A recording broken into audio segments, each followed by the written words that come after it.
Hello' everyone. আজি আমি আইগাট কৰ্ময়োগী প্লেটফৰ্মটোৰ ওপৰত ডিছকাছ কৰিম। এইটো কেনেকৈ লগ ইন কৰিব লাগে বা ইয়াৰ কোৰ্চবোৰ কেনেকৈ কৰিব লাগে আমি ষ্টেপ বাই ষ্টেপ কৰি যাম। আপোনালোকে ভিডিঅ'টো শেষলৈকে চাই যাব। আইগাট কৰ্ময়োগী কি হয়? এইটো এটা integrated government online training program platform হয়, য'ত কম্প্ৰিহেনচিভ ডিজিটেল লাৰ্ণিং কৰোৱা হয় ফৰ চিভিল ছাৰ্ভেণ্ট আৰু গভৰ্ণমেণ্ট অফিচিয়েলবোৰৰ কাৰণে, যাতে তেওঁলোকে যিকোনো ঠাইতে যিকোনো সময়ত গৈ পেলাই শিকিব পাৰে। এই প্লেটফৰ্মটোত লগ ইন কৰি পেলাই কিবা এটা শিকিব পাৰে। আপোনালোকে যদি মোবাইলতো কৰিব পাৰে বা ডেস্কটপ বা লেপটপতো কৰিব পাৰে। অ'কে, ৰিচেণ্টলি গভৰ্ণমেণ্টে এটা নটিফিকেশ্যন দিছিলে যে তাত গ্ৰেড 4 লেভেলৰ পৰা অফিচাৰ ৰেংকলৈকে কিছুমান কোৰ্চ দিছিলে গভৰ্ণমেণ্ট অফিচিয়েলবোৰৰ কাৰণে। তেওঁলোকে সেই কোৰ্চবোৰ কৰিব লাগিব।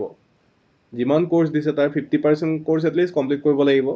আপোনালোক যদি আমাৰ হোৱাটছএপ গ্ৰুপ বা টেলিগ্ৰাম গ্ৰুপত আছে, মই PDF টো দি দিম, আপোনালোকে লৈ ল'ব পাৰিব। আৰু যদি কোনোবা নাই, এটা কমেণ্ট বক্সত এটা মেছেজ কৰিব, মই PDF টো শ্বেয়াৰ কৰি দিম।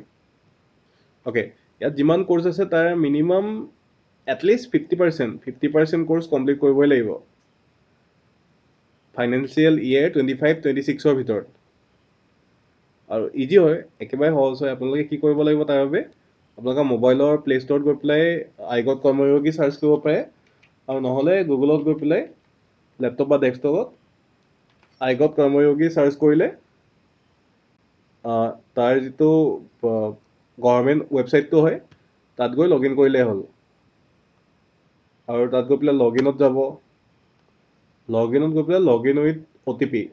আপোনালোক যদি গভৰ্ণমেণ্ট এমপ্লয় হয়, ফিনাছমত যিটো নাম্বাৰ দিয়া আছে সেই নাম্বাৰটো দি পেলাই লগ ইন কৰিব। লগ ইন কৰিলে আপোনালোকৰ লগ ইন হৈ যাব।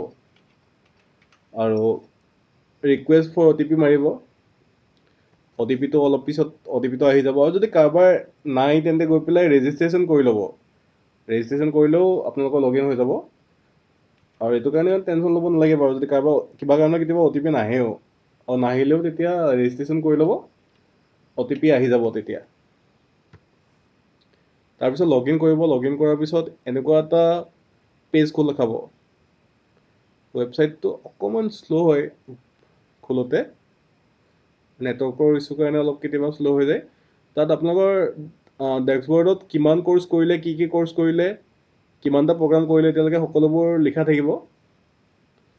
আপোনালোকক মানে আপোনাৰ পজিশ্যন লৈ পেলাই বা আপোনাৰ কোনটো পোষ্টত আছে সেইটো লৈ পেলাই কি কি কোৰ্চ কৰিব দিয়া হৈছে, সেই কোৰ্চবোৰ ইয়াত চাৰ্চ কৰি গ'লেই হ'ল। ছাপ'জ কাৰোবাক দিছে বোলে ডিজিটেল হেড ফাউণ্ডেশ্যন প্ৰগ্ৰাম, বা ইয়াত চাৰ্চ কৰিলেও আপোনালোকে চাৰ্চ কৰি ল'ব পাৰে কি কি কোৰ্চ দিছে আপোনালোকৰ তাৰ সেই লিষ্টখনৰ মতে। আৰু নহ'লে তাত গৈ পেলাই কি কৰিব লাগিব, প্ৰথমতে চাৰ্চ কৰি পেলাই প্ৰগ্ৰামটো ছাপ'জ ক্লিক কৰিলে। ক্লিক কৰাৰ পিছত এনৰলত যাব লাগিব। এনৰল ক্লিক কৰাৰ পিছত এনেকৈ খোল খাব। আপোনালোকে ইয়াত চাওক, মই ভিডিঅ'টো বাৰু এতিয়া আপলোড নকৰোঁ। আপোনালোকে এনেকৈ এতিয়া ছাপ'জ এইটো ইন্ট্ৰডাকশ্যনটো 2 মিনিটৰ হয়, তাৰপিছত 20 মিনিটৰ মডেল 1 পাৰ্ট 1 তেনেকৈ ভাগ কৰা আছে। গোটেইবোৰ চাব লাগিব। চাই পেলাই আপোনালোকে কি কি শিকিলে তাৰ ওপৰত সেই কুৱেশ্যন কেইটা আনচাৰ দিব লাগিব কাৰেক্টলি। তাৰপিছত মডিউল 2ত যাব, মডিউল 3 তেনেকৈ গৈ আল্টিমেটলি ফাইনেলত গৈ কি হ'ব, কিছুমান কেতিয়াবা কিছুমান কুৱেশ্যন দিয়ে আৰু ক'ৰবাত নিদিয়ে। এইটোত নাই কুৱেশ্যন। আপোনালোকে অকল ভিডিঅ' কেইটা কমপ্লিট কৰিলে হ'ল। আৰু সেই কুৱেশ্যন কেইটা কমপ্লিট কৰাৰ পিছতে আপোনালোকে চাৰ্টিফিকেটখন পাই যাব। ইমানেই, ইমান কমপ্লিকেটেড একো নাই। আপোনালোকে জাষ্ট লগ ইন কৰি কোৰ্চ মানে ভিডিঅ'বোৰ চাই তাৰ ইনষ্ট্ৰাকশ্যন মতে গৈ শেষত কুৱেশ্যন কেইটা আনচাৰ দি আৰু এনেকুৱা নহয় যে আপোনালোকে গোটেইকেইটা কাৰেক্ট আনচাৰ দিব লাগিব। 10% বা 20%, 30% তেনেকুৱা পাছিং মাৰ্ক থাকে। 10টা কুৱেশ্যনৰ ভিতৰত আপোনালোকে 2টা বা 3টা কাৰেক্ট কৰিলেই হৈ যাব। সেইকেইটা কমপ্লিট কৰিলে চাৰ্টিফিকেটখন পাই যাব।